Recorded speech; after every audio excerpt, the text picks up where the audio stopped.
Hey, this is Todd with Evolution Power Sports. Brandon with Evolution Power Sports. And we're here today at one of our testing locations, Lake Pleasant, near Phoenix, Arizona.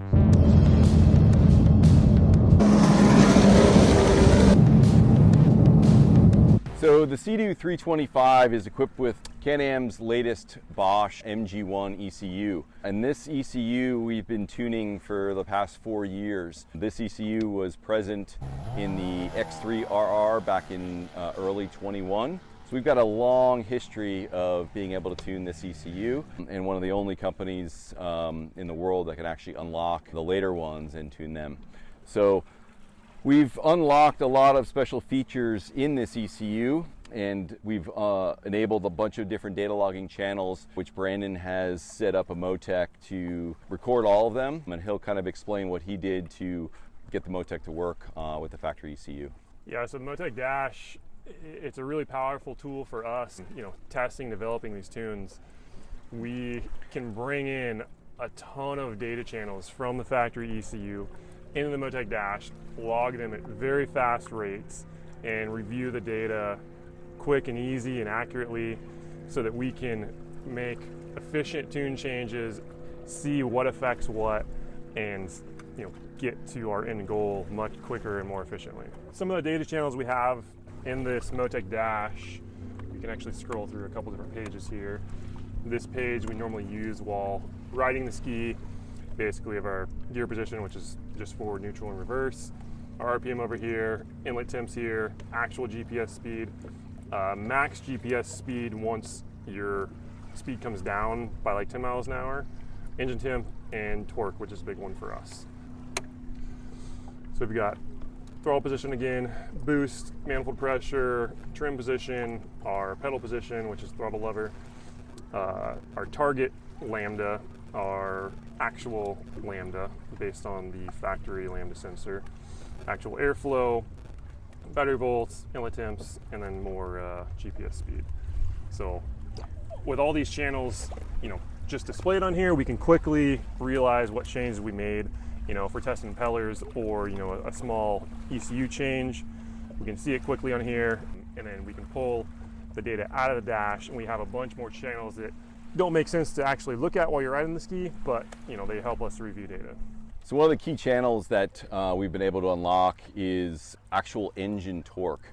This outputs the ECU's calculation of how much torque it's making, and we are able to see stock what it makes versus our calibration, and the change between the two is immense. But throughout all of our different testing, we've seen this number rise and fall. We've reached limits that we couldn't get past, and we got past these limits. We've really fine-tuned and refined this software calibration to make the most amount of power while being reliable for the conditions that the ski is in. One of our testing locations, Lake Pleasant, near Phoenix, Arizona.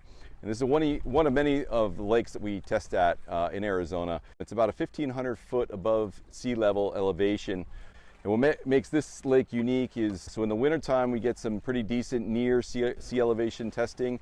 So when the weather warms up, we get a density altitude of about anywhere from 35 to 5,000 feet. So this gives us another unique opportunity to test higher elevation calibrations for both impellers and software. So this is good for our customers who live here in Phoenix or in the Southwest, as well as people that are riding in Powell or anywhere at higher elevations. We not only have calibrations for sea level, but we also have them for higher elevation applications as well. So we talked a little bit about density altitude, and Brandon's going to kind of explain what that is and how it impacts these supercharged skis. DA takes into account the elevation where you're at, along with the weather conditions, to put a number on how dense the air is. And that has a huge effect on both NA and supercharged watercraft. So when we were down basically at sea level with a DA of close to sea level, within 100 feet, we make about 8,700 RPMs on this thing with a 1420 impeller. Here at Lake Pleasant during the summer, when we have a DA of about 4,500 feet, that same impeller will probably be around 7,600 RPM. So it's a massive difference in power. So it's very important on watercraft to select the appropriate impeller or pitch the impeller properly to get the most performance out of the tune. Yeah, and especially on boosted applications. I mean, this being, you know, a fixed ratio of compressor speed based upon RPM. If you're down at 7,600 RPMs, you're not going to make nearly as much boost as you were at 8,700 RPMs. So that drastic difference, almost 1,000, 1,100 RPM difference, is probably a difference of almost 100 horsepower. Yeah, easy. So with such a huge variation between sea level and 4,000 feet, we had to come up with some calibrations for the impeller to compensate for this drastic difference in power and elevation. So Brandon and I did a bunch of testing with various different custom impeller calibrations, and we have some great calibrations for sea level all the way up to 5,000 feet. And yeah, there's some give and take depending on where you're located, but like something in the, you know, sea level to 1,800 foot elevation is really one calibration that can kind of work for all. It's going to be best at sea level. You're going to lose a little bit of performance at 2,000 feet, but really where we have a excellent calibration for sort of 2,500 to 4,000 foot. And although we can't make the same amount of power we can make at sea level, we can make the same amount of RPMs, which translates to, you know, good horsepower, but you'll never make the same amount of power regardless of the RPMs if you're at a high elevation. There's just not enough dense air to compress to make the same amount of power that you would at sea level. So we're compensating for the impeller, with the impeller, to have the same amount of RPMs at 4,000 or 5,000 foot elevation.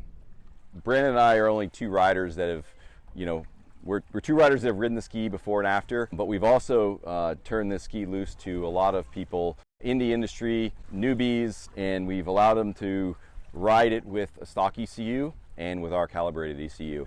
And one of the biggest things, takeaway that, you know, people have that have never ridden it before, is the throttle response. Like, I'm not fighting the thing the whole time. Like, it's just way more predictable. It is just smooth power, and when you want the power, you just give it. We've spent, you know, probably equal amount of time getting the throttle response to feel right as we had, you know, with the power calibration. So part of what makes this ski exciting and thrilling to ride is that being connected with your throttle finger and what the ski is actually doing. And I felt like stock, it was very unpredictable as to when power was going to be engaged and when it wasn't. Where I feel like ours is very linear, to where, you know, at part throttle, there's a certain amount of you know, momentum that you feel. As soon as you start squeezing the throttle, you know, more and more, you know, the power is linear, and the amount of, you know, boost that it's going to make is linear based upon where your finger's at. So to me, that was, you know, a big improvement over stock, and it's just one of the many things that we spent countless amount of hours on to make sure it was right and it felt the best it could. All right, so in addition to the data that we collect with the Motec Dash, you know, to really measure our performance on the water, we use what's called a Draggy. It basically measures our performance over distance and speed. So, you know, we have parameters set for like 5 to 60 miles an hour, 5 to 70 miles an hour, 5 to 80 miles an hour, along with, you know, distance targets there, to really see what changes, you know, our tune makes to those, and also the impeller changes we're making. So to be able to graphically see, you know, the distance and time it takes to get to, you know, those certain targets, it was huge in being able to make changes that not just seemed fast, but, you know, they actually made the ski go faster. And we're able to prove that with those tests.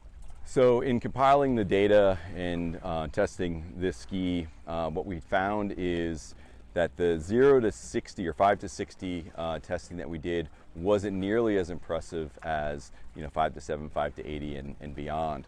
You know, we unlocked the factory ECU and got rid of the speed limiter so we can get some really good accurate testing, 5 to 70 and beyond. But yeah, it exponentially, the gains got greater, you know, the higher the top speed.